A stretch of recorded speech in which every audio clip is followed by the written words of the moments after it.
வணக்கம். இப்போ எக்ஸாம்பிள் 1.1 பார்க்க போகிறோம். எக்ஸாம்பிள் 1.1 இப்போ நீங்கள் இதை எக்ஸாம்பிள் 1.1ன்னு நீங்கள் டைப் பண்ணி சர்ச் பண்ண வேண்டியதில்லை. ஜஸ்ட் 1.1ன்னு போட்டாவே இந்த சம்மு உங்களுக்கு வந்துடும், நீங்கள் பார்த்துக்கலாம். இது கொஷனு, இங்கே சொல்யூஷன் இருக்குது. இப்போ இந்த கொஷனில் என்ன கேட்குறாங்கன்னு பார்ப்போம். If a equal to set of 1, 3, 5 அப்போ ஏங்கிற செட்டு கொடுத்துருக்காங்க. அண்டு b equal to 2, 3 2,3ங்கிற இந்த b செட்டு கொடுத்துருக்காங்க. Then first sum find a cross b, இதை கிராஸ்ன்னு படிக்கணும், இன்ட்டு அல்ல கிராஸ்ன்னு படிக்கணும். a cross b and b cross a. அப்போ first question a cross bயும் b cross aவும் கண்டுபிடிக்கணும். செகண்ட் கொஷன் என்னன்னு பாருங்க. is a cross b equal to b cross a? a cross b என்னுடைய a cross bயும் b cross aவும் ஈக்குவலான்னு கேட்குறாங்க. if not why? அப்படி ரெண்டு ஈக்குவலான்னு கேட்குறாங்க. அப்படி ஈக்குவல் இல்லைன்னா காரணம் என்ன, ஒய் அப்படின்னு கேட்குறாங்க. இஃப் நாட் ஒய், காரணம் என்னன்னு கேட்குறாங்க. இது செகண்ட் கொஷின். தேர்டு கொஷின் பாருங்க. ஸோ தட், இது ஸோ தட்னாலும் ப்ரூவ் தட்னாலும் ஒன்று தான்.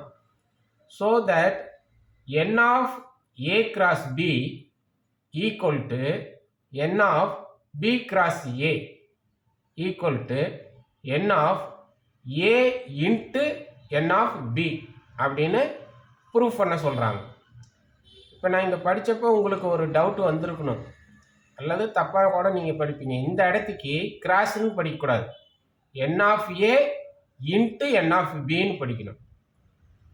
இது என்ன, இது n of B cross A, இது n of A cross B. இங்கே கிராஸ்ன்னு படிக்கணும். இது கிராஸு, இது கிராஸு, இது இன்ட்டுன்னு அர்த்தம். அப்போ என்னன்னா n of A cross B equal to N of B cross A equal to N of A into N of பின்னு ப்ரூஃப் பண்ண சொல்கிறாங்க. இது தேர்டு கொஷின். இப்போ நம்ம இதுக்கு சொல்யூஷன் பார்க்க போகிறோம். இப்போ ஃபர்ஸ்ட் கொஷின் என்ன இருக்குது, ஏ கிராஸ் பியும் பி கிராஸ் ஏவும் கண்டுபிடிக்க சொல்கிறாங்க. சொல்யூஷன் பார்க்கலாம் வாங்க. Example 1.1 solution. ஃபர்ஸ்ட் எடுத்தோடனே எல்லா சமுக்கும் என்ன செய்யணும், கிவன் கொடுத்துருக்கிறத எடுத்து எழுதணும். கிவன் எழுதிக்கிங்க, அல்லது கிவன் தட்டுன்னு எழுதலாம். சரியா?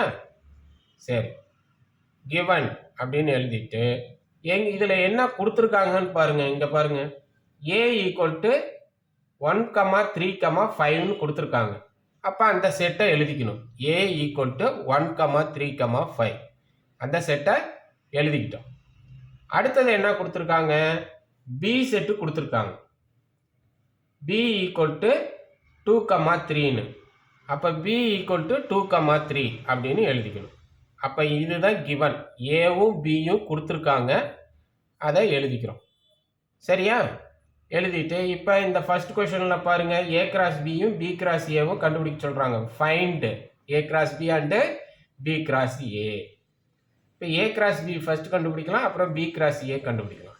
இப்போ இந்த ஃபர்ஸ்ட் கொஷின் இல்லையா, அதனால் மார்ஜினுக்கு இந்த பக்கம் ஃபர்ஸ்ட் கொஷின் எழுதிக்கணும். கொஸ்டின் நம்பரையெல்லாம் இந்த பக்கம் மார்ஜினுக்கு லெஃப்ட் சைடில் எழுதணும். சரியா? ஆன்சரை மார்ஜினுக்கு ரைட் சைடில் எழுதணும். சரியா? இப்போ ஏ கிராஸ் பி கண்டுபிடிக்கணும். இங்கே பாருங்கள், லெஃப்ட் ஹேண்டில் காட்டுறோம் பாரு, இந்த பாருங்க, ஏ கிராஸ் பி. அந்த ஏ கிராஸ் பியை எழுதிக்கும். ஏ கிராஸ் பி இது தான் கண்டுபிடிக்கணும். ஈக்குவல் டு ஏங்கிறது செட்டு என்ன, இது இங்கே பாருங்க 1, 3, 5ன்னு இருக்கா, 1, 3, 5 எழுதியாச்சு. அப்புறம் இந்த கிராஸ் சைனை இங்கே எழுதிக்கிங்க. அடுத்தது இன்ட்டு சைன் கிடையாது, கிராஸ் சைன். இந்த பி என்ன இது பாருங்க, 2, 3 இருக்குது, 2, 3 எழுதிக்கிறோம். அப்போ இது ரெண்டையும், இந்த ரெண்டு செட்டையும் கிராஸ் பண்ணணும். கிராஸ் பண்ணுறது எப்படி கவனிங்க. ஃபஸ்ட்டு இதை எப்படி எழுதணும், இந்த 1 எடுத்துக்கிட்டு 1,2 1,3ன்னு எழுதணும். அப்புறம் 3,2 3,3ன்னு எழுதணும். அப்புறம் 5,2 5,3ன்னு எழுதணும். அவ்வளோதான். அதுதான் A cross B. இப்போ எழுதலாமா? பாருங்க, 1,2 1,3 1,2 1,3 எழுதிட்டோமா? சரி, அடுத்தது இந்த 1க்கு முடிச்சிட்டோம். இப்போ 3க்கு வாங்க. 3 3,2 3,3 3,2 3,3 எழுதிக்கணும். சரியா? அடுத்தது 5,2 5,3 5,2 5,3 இருக்கா? இப்போ இந்த மாதிரி எழுதிக்கணும். எழுதிட்டு செட் சிம்பிள் போட்டு முடிச்சுக்கணும். இதை ஈக்குவேஷன் 1ன்னு கொடுக்க போகிறோம். எவன் கொடுக்க போகிறோங்கிறது அடுத்த கொஷனுக்கோசரம் இங்கே ஈக்குவேஷன் 1ன்னு கொடுக்குறோம். நீங்கள் A cross B மட்டும் கேட்டால் இதோட எழுதினாவே போதும். இந்த 1ன்னு கொடுக்க வேண்டியது. சரி, B cross A கண்டுபிடிக்கலாம். B cross Aவில் இப்போ B என்னன்னு எடுத்து எழுதுங்க. B 2,3 2,3 எழுதியாச்சு. இந்த கிராஸ் சைனை அப்படியே இங்கே எழுதிக்கிறோம். அதுக்கு அடுத்தது இந்த A என்னன்னு பாரு. 135 135 செட் ஆஃப் 135 எழுதியாச்சு. இப்போ இது கிராஸ் சைன். எப்படி கிராஸ் பண்ணலாம்? 2 எடுத்துக்கிட்டு அதோட எல்லாம் ஜாயின் பண்ணணும். 2,1 2,3 2,5 அப்புறம் 3,1 3,3 3,5 சரியா? இப்போ எழுதுங்க. 2,1 2,1 2,3 2,3 2,5 2,5 அடுத்தது 3,1 3,1 3,3 3,3 3,5 3,5 எழுதிட்டேன். அப்போ B cross A என்னங்கிறத கண்டுபிடிச்சாச்சு. சரியா? ஓகே. இதுக்கு ஈக்குவேஷன் 2ன்னு எதுக்கு கொடுக்குறோன்னா அடுத்த கொஷனுக்கு இது இப்படி யூஸ் ஆகும். சொல்கிறேன், அடுத்த கொஷனை பார்க்கலாம். அடுத்த கொஷின் என்ன இருக்குது இங்கே பாருங்க. Is A cross B equal to B cross A? A cross Bயும் B cross Aவும் ஈக்குவலான்னு கண்டுபிடிக்க சொல்கிறாங்க. இப்போ அதை கண்டுபிடிக்கலாம். இப்போ பாருங்கள், A cross Bங்கிறது என்ன இருக்குது? இது. B cross A என்ன இருக்குது? இது. இப்போ இதுக்கு ஈக்குவேஷன் 1 இது ஈக்குவேஷன் 2ன்னு கொடுத்துட்டோம்னா ஃப்ரம் 1 and 2 இந்த 1 and 2ல இருந்து என்ன தெரியுது பாருங்க, ரெண்டு ஈக்குவலாக இருக்கா? இங்கே 1,2 இருக்குது, இங்கே 2,1 இருக்குது, மாறி இருக்குது இல்லையா? அப்போ இது ரெண்டு ஈக்குவல் கிடையாது. 1,3 இருக்குது, இங்கே 3,1 இருக்குது. இது ரெண்டு ஈக்குவல் இல்லை. இங்கே 3,2 இருக்குது, இங்கே 2,3 இருக்குது. ஈக்குவல் இல்லை. அப்படியே எல்லாமே 1 2 தவிர மீதி எல்லாமே இந்த 3,3 ஈக்குவலாக இருக்குதுன்னு சொல்லாதீங்க. எல்லாமே இங்கே இருக்கக்கூடிய 1 2 3 4 5 6 எலமெண்ட்ஸும் இங்கே இருக்கிற 6 எலமெண்ட்ஸும் ஈக்குவலாக இருந்தால் தான் இது ரெண்டு ஈக்குவல். ஏதோ ஒன்று ஈக்குவலாக இருக்குதுங்கிறதுக்கோசரம் ஈக்குவல்னு சொல்ல முடியாது. சரியா? அப்போ ஏதாவது ஒன்று நாட் ஈக்குவல்ட்டுனாவே முடிஞ்சிருச்சு. இது ரெண்டு, இந்த ஒன்று மட்டும் நாட் ஈக்குவல், மீதியெல்லாம் ஈக்குவல்னு சொன்னாலும் அது நாட் ஈக்குவல் தான். ஆச்சா? அது மாதிரி இங்கே 3,3 இருக்குது, இங்கே 3,3 இருக்குது, ஈக்குவல் தான் சார் அப்படின்னா ஒரே ஒரு எலமெண்ட் மட்டும் தான் ஈக்குவலாக வருது. எல்லாமே ஈக்குவலாக வரணும். இங்கே இருக்கிற 6ம் இங்கே இருக்கிற 6ம் ஒன்றுக்கு ஒன்று ஈக்குவலாக இருந்தால் தான் A cross Bயும் B cross Aவும் ஈக்குவல்னு அர்த்தம். ஏதாவது ஒரு எலமெண்ட் நாட் ஈக்குவல்னு வந்துருச்சுனாவே தீர்ந்து போச்சு. மீதி 5ம் இந்த 5மே 5மே ஈக்குவலாக இருக்கலாம். ஆனால் ஒரே ஒன்லி ஒன் மட்டும் எலமெண்ட் மட்டும் டிஃப்ரெண்ட்டாக இருந்துச்சுன்னா நாட் ஈக்குவல் தான். சரியா? அப்போ செகண்ட் கொஷனுக்கு ஆன்சர் எப்படி வருது இப்போ பாருங்க. இந்த இதில் இந்த ஃபர்ஸ்ட் ஈக்குவேஷன் செகண்ட் ஈக்குவேஷன் ரெண்டுல இருந்து என்ன தெரியுது? From 1 and 2 A cross B not equal to B cross Aன்னு ஆகும். கரெக்ட் தானே? அவன் என்ன கேட்குறான்? ஈக்குவலான்னு கேட்குறான். இங்கே நாட் ஈக்குவல்னு நமக்கு வந்திருக்கு. இதை ரெண்டையும் பார்த்தாவே நாட் ஈக்குவல்னு வந்திருக்கு. சரி, இந்த ஸ்டெப்பில் பாருங்களேன். ஃப்ரம் 1 and 2ன்னு எழுதுனீங்கன்னா ஃப்ரம் 1 and 2 இந்த ரெண்டில் இருந்து இது வருதுன்னு எழுதலாம். அல்லது இந்த ஃப்ரம்மை விட்டுட்டு இம்ப்ளைஸ் போட்டீங்கன்னா 1 and 2 இம்ப்ளைஸ் என்னத்தை தருது? A cross B not equal to B cross Aங்கிறத கொடுக்குது. இப்போ இது வந்து தருகிறது, கொடுக்கிறது. அப்போ ஸ்டெப் எப்படி எழுதலாம்? ஃப்ரம்னு போட்டால் இந்த இம்ப்ளைஸ் தேவையில்லை, இம்ப்ளைஸ் போட்டால் ஃப்ரம் தேவையில்லை. சார் நான் தெரியாமல் ரெண்டையுமே எழுதிட்டேன் சார்னா ஒன்றும் பிரச்சனை இல்லை, அதனால ஒன்றும் தப்பு இல்லை. From 1 and 2 A cross B not equal to B cross Aன்னு எழுதிக்கோ. அல்லது 1 and 2 1 2 எதை தருது அப்படின்னா இம்ப்ளைஸ் பண்ணுதுன்னா இது பண்ணுது அப்படின்னு எழுதிக்கலாம். சரி, ஓகே. சரி, இப்போ இது ரெண்டும் நாட் ஈக்குவல்னு சொல்லிட்டோம். இப்போ அவன் என்ன காரணம் என்னன்னு கேட்குறான்? ஒய்ன்னு கேட்குறான். இஃப் நாட் ஒய்ங்கிறான். அதுக்கு ரீசன் எழுதி ஆகணும், இல்லை காரணம் எழுதணும் இல்லையா? அதுதான் ரீசன். என்ன ரீசனு? 1,2 2,1 not equal. அதை தான் இங்கே எழுதியிருக்கிறோம். 1,2 1,2 இதிலிருந்து எடுத்து எழுதியிருக்கிறோம். 2,1 இதிலிருந்து எடுத்து எழுதியிருக்கிறோம். Not equal. அப்புறம் 1,3 எழுதிக்கிட்டு இது 1,3 1,3 ஈக்குவல் டு இங்கே 3,1 அப்படின்னு போட்டீங்கன்னா நாட் ஈக்குவல். இது நாட் ஈக்குவல். 1,3 3,1. அதே போல் இப்படி எக்ஸெட்ரா ஒவ்வொரு எலமெண்ட்டும் நாட் ஈக்குவல்னு இருக்குது. இந்த 3,3 3,3 1 ஈக்குவலாக வந்துருச்சுன்ட்டு நினச்சிக்கிட்டு இருக்க வேண்டாம். அதுதான் நான் தெளிவாக சொல்லிட்டேன். ஒரே ஒரு எலமெண்ட்டுன்னு இல்லை, எல்லா எலிமெண்ட்ஸுமே 6மே ஒன்றுக்கு ஒன்று ஈக்குவலாக இருந்தால் தான் அது ஈக்குவல். 1 நாட் ஈக்குவல் 1 ஈக்குவலாக இருந்தால் அது ஒன்றும் பிரச்சனை இல்லை. புரியுதா? இப்போ இதை ரீசன் எழுதிட்டோம். இந்த மாதிரி ரீசன் எழுதணும். இது செகண்ட் கொஷின். சரி, இப்போ தேர்ட் கொஷனை பார்ப்போம். தேர்ட் கொஷனில் சோ தட்டுன்னு கொடுத்து என் ஆஃப் A cross Bயும் என் ஆஃப் B cross Aவும் n of A into N of Bயும் கண்டுபிடிக்க சொல்கிறாங்க. ரெண்டு ஈக்குவல்னு காட்டுன்றாங்க. அப்போ அது ஆக்சுவலாக ஈக்குவலாக தான் இருக்கும். ப்ரூவ் தட்டு சோ தட்டு அப்படின்னா கண்டிப்பாக அது அவங்க கொடுத்துருக்குற ஈக்குவேஷன் கரெக்டாக தான் இருக்குன்னு அர்த்தம். சரியா? இப்போ கண்டுபிடிக்கலாமா? என்ன பண்ணலாம்? இங்கே பாருங்கள். ஃபஸ்ட்டு என் ஆஃப் ஏ கண்டுபிடிங்க. ஏன் என் ஆஃப் ஏ கண்டுபிடிக்கணும்னா இங்கே பாருங்கள், இந்த என் ஆஃப் ஏ இருக்குது, என் ஆஃப் பி இருக்குது, கண்டுபிடிக்கணும். என் ஆஃப் ஏ கண்டுபிடிக்கணும், என் ஆஃப் பி கண்டுபிடிக்கணும், n of A cross B கண்டுபிடிக்கணும், n of B cross A கண்டுபிடிக்கணும். அப்போ தான் இந்த ஈக்குவேஷன் ஈக்குவலாக இருக்குதுன்னு காட்ட முடியும். சரியா? இப்போ ஏ இந்த பி இது ரெண்டுக்கு கண்டுபிடிக்கலாம். என் ஆஃப் ஏ என்ன பாருங்கள், இங்கே ஏ கொடுத்துருக்கா? எத்தனை எலமெண்ட் இருக்குது? How many elements? 1 2 3. அப்போ 3. N of A equal to 3. அப்போ இந்த ஸ்டெப்பு இருந்தால் தான் இதை எழுத முடியும்.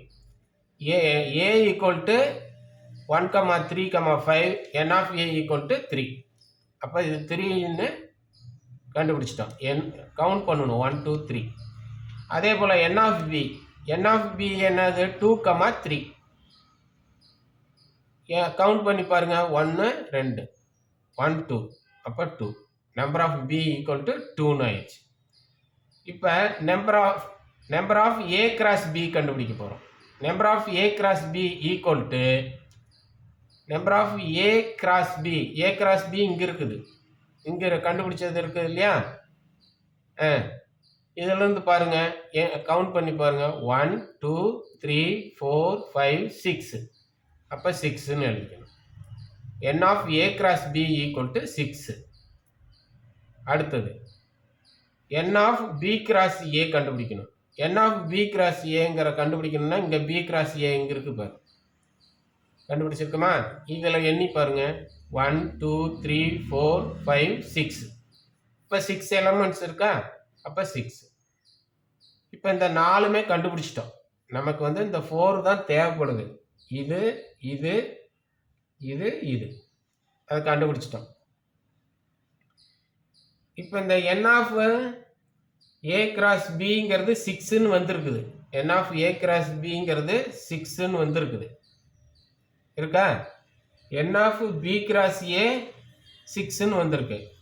அடுத்தது n of a cross n of a into n of b அப்படிங்கிறத நம்ம கண்டுபிடிக்கணும். அதை தான் இங்கே எடுத்து எழுதியிருக்கிறோம். இது ரெண்டும் எழுதியாச்சு, கண்டுபிடிச்சாச்சு. இப்போ n of a into n of b கண்டுபிடிக்கணும். Equal to n of a என்ன வருது? 3. அதனால 3 எழுதிக்கிட்டோம். இன்ட்டு சைன் எழுதியாச்சு. n ஆஃப் b என்ன? 2வை எழுதியாச்சு. இப்போ இதை ரெண்டையும் மல்டிப்ளை பண்ணுங்கள், 6. பாருங்கள், இது 3மே ஈக்குவலாக இருக்கா? 6 6. n of a cross b equal to n of b cross a equal to n of a into n of b எழுதலாமா?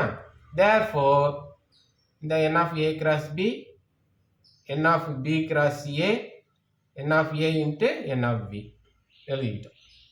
3மே ஈக்குவல். ஏன்? இதுவும் 6, இதுவும் 6, இதுவும் 6, அதனால ஈக்குவல்.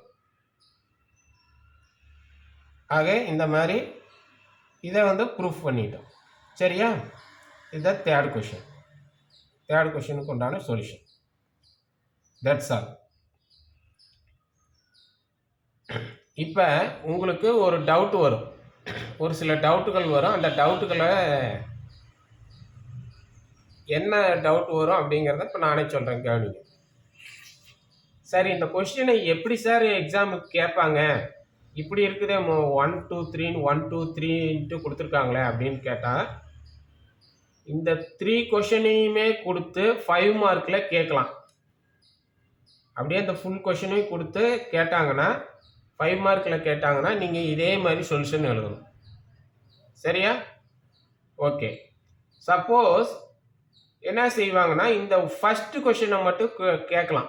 ஏ கிராஸ் பியும் பி கிராஸ் ஏவும் கண்டுபிடிக்க சொல்லலாம்.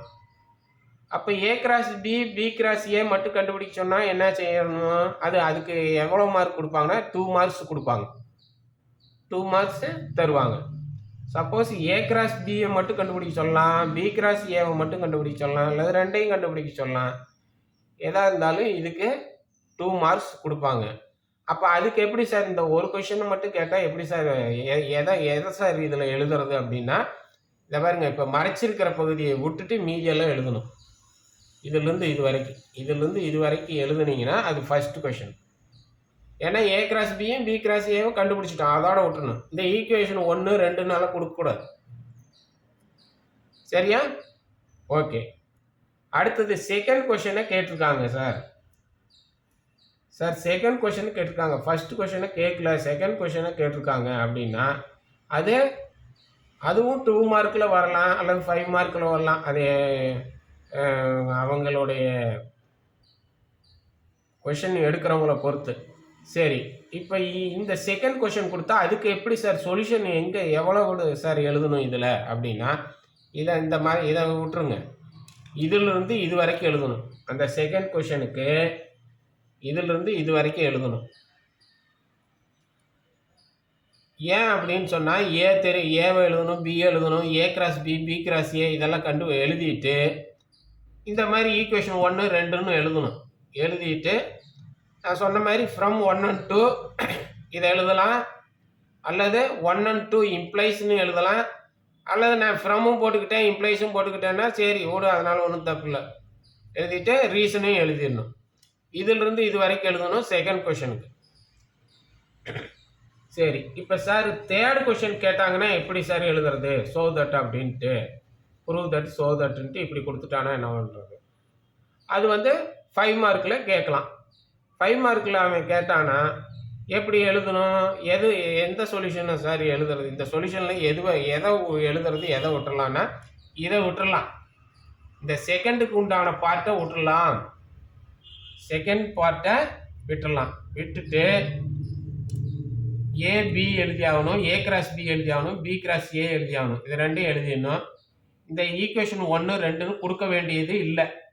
கொடுக்காம n of A, n of B, n of A cross B இதெல்லாம் இப்படியே எழுதி இது வரைக்கும் கொண்டாந்து முடிச்சிடணும். அப்போ இந்த செகண்டுக்கு உண்டானதை இதை மட்டும் விட்டுட்டு இதிலிருந்து இது வரைக்கும் இதிலிருந்து இது வரைக்கும் எழுதிட்டு அப்புறம் இதிலிருந்து இது வரைக்கும் எழுதணும்.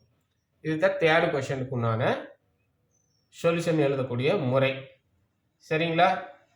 அந்த மாதிரி தெரிஞ்சுக்குங்க.